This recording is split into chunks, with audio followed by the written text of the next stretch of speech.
Mark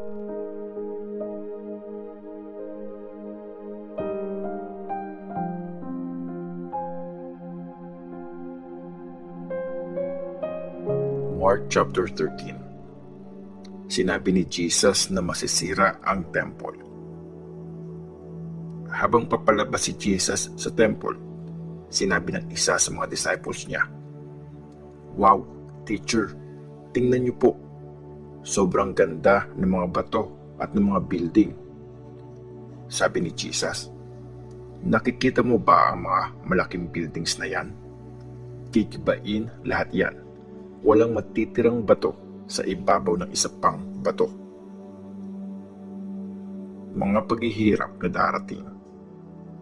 Habang nakaupo si Jesus sa Mount of Olives, katapat ng temple, tinanong siya in private ni Peter, James, John at Andrew. Sabi nila, "Sabihin niyo po sa amin, kailan po mangyayari ang mga sinabi niyo? Ano po ang sign na malapit na mangyari ang mga yon?" Sagot ni Jesus, "Mag-ingat kayo. Huwag kayong magpapaloko. Maraming tao ang magpapanggap gamit ang pangalan ko at sasabihin, 'Ako ang Christ.' Maraming tao ang maloloko nila. Pag nakarinig kayo ng mga labanan o mga balita ng giyera kung saan-saan, huwag kayong magpanik. Talagang mangyayari muna ang mga yon. Pero hindi ibig sabihin na dumating na ang katapusan. Mag-aaway-away ang mga bansa at mga kaharian, lilindol sa iba't ibang lugar at magkakaroon ng mga tagutom. Pero simula pa lang ito ng mga paghihirap gaya ng nararanasan ng babaeng mga anak. Kayo mismo, mag-ingat kayo kasi dadalhin kayo sa mga korte para litisin at bubugbugin kayo sa mga synagogues. Haharap kayo sa mga leaders at mga hari. Mangyayari yon para i-share nyo sa kanila ang magandang balita tungkol sa akin. Pero bago dumating ang katapusan, kailangan munang ma-preach ang magandang balita sa lahat ng mga bansa. Pag hinuli kayo at dinala sa korte, huwag kayong mag-alala sa sasabihin nyo. Sabihin nyo lang kung anong mga salita ang ibibigay sa inyo sa time na yon. Kasi hindi naman talaga kayo ang magsasalita. Manggagaling sa Holy Spirit ang sasabihin nyo. Tatirado rin ng kapatid ang sarili niyang kapatid para ipapatay. Ganon din ang gagawin ng tatay sa anak niya. At lalabanan ng mga anak ang mga magulang nila at ipapapatay ang mga to. Dahil sa akin, sobrang magagalit sa inyo ang lahat ng tao. Pero maliligtas ang mananatiling tapat hanggang sa huli. Ang sobrang nakakatakot na bagay. Pag nakita niyong nangyayari ang grabeng pambabastos sa lugar na hindi naman dapat itong nandun, intindihin ito ng nagbabasa. Dapat tumakbo sa mga bundok ang mga taga-Judea. Ang mga taong nasa bubong ng bahay ay huwag nang mag-aksaya ng panahong bumaba para kumuha ng gamit sa loob ng bahay.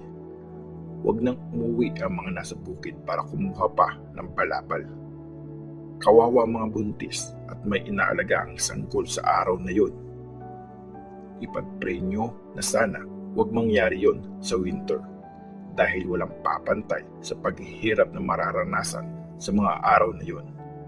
Hindi pa yun nararanasan kahit mula pa nung nilikha ng Diyos ang mundo hanggang ngayon. Hindi na yun mauulit kahit kailan. Kung hindi pinaikli ng Panginoon ang mga araw na yon, walang makakasurvive. Pero dahil sa mga pinili niya, pinaikli niya ang mga araw na yon.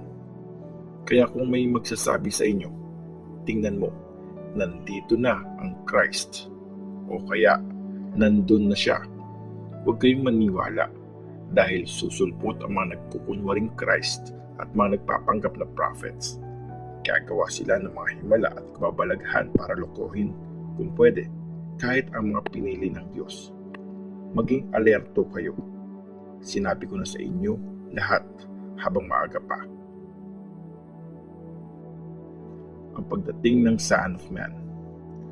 Sa mga araw na yon, pagkatapos ng paghihirap, magdidilim ang araw Hindi magliliwanag ang buwan. Babagsak ang mga stars galing sa langit at mauuga ang mga kapangyarihan sa langit. Tapos, makikita ang Son of Man na dumadating mula sa ulap na punong-puno ng kapangyarihan at kadakilaan. Uutusan niya mga angels na i-gather ang mga pinili ng Diyos na galing sa lahat ng sulok ng mundo. Ang lesson mula sa fig tree. Intindihin niyo ang lesson ng fig tree. Pag tumubo na ang mga sanga nito at nagkaroon na ng mga dahon, alam niyong malapit na ang summer. Ganun din naman, pag nakita niyo nangyayari ang mga sinabi ko, malalaman niyong malapit na ang time. Halos nandito na. Tandaan niyo, bago mamatay ang mga tao sa generation na to, mangyayari lahat ng mga sinabi kong ito. Mawawala ang langit at lupa, pero mananatili ang mga salita ko. Maging alerto kayo. Walang nakakaalam ng araw o oras kung kailan mangyayari ang mga ito. Kahit ang mga angel sa langit o ang anak, ang ama lang ang nakakaalam. Mag-ingat kayo at maging alerto kasi hindi nyo alam kung kailan darating ang panahong yon.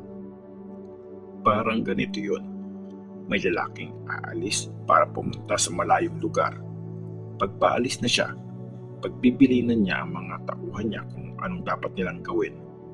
Pagpipilinan din niya ang guard na magbantay ng mabuti. Dapat ganun din kayo. Maging alerto kayo dahil hindi nyo alam kung kailan babalik ang may-ari ng bahay. Pwede siyang dumating ng gabi, hating gabi, madaling araw o umaga.